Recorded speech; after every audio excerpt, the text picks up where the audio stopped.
Сәлем достар, бүгін сіздермен түрік тәттілерінің бірі шекерпәрен рецебімен бөлісемін.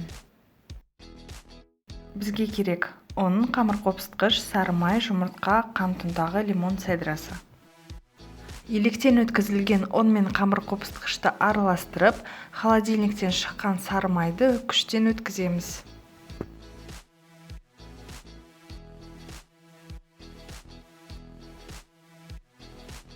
Крошка жасаймыз.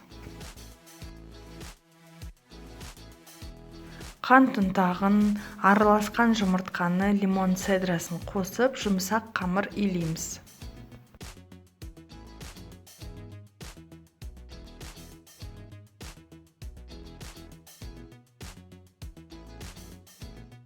Осындай қолға жабыспайтын жұмсақ қамыр болады. Пищевой пленкаға орап, холодильникке 30 минутқа саламыз. Қамырды холодильниктен алып, шамамен грек жағынғағындай болатын шариктер жасаймыз.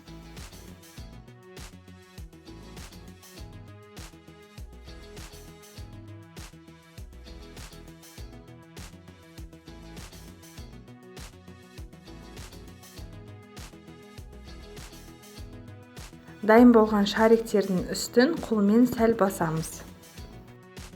Қызып тұрған пеште 180 градуста 25-30 минут пісіреміз.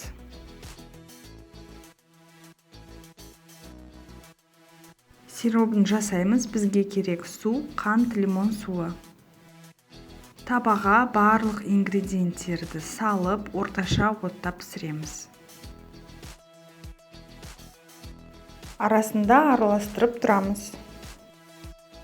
Осылай бұрқылдап қайнап бастаған соң араластырмай 5 минут пісіреміз.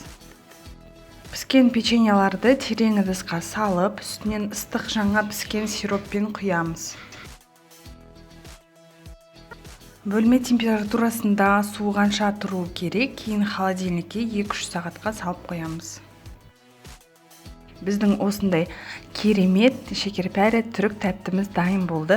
Өте дәмді, сонымен қатар лимонның кислинкасы бар, ерекше тәттінің бірі деп айтсам да болады. Сиробы керемет жұмсақтық, нәзіктік береді. Жасап көріңіздер. Лайк, подписка ұмытпаңыздар. Көп рахмет.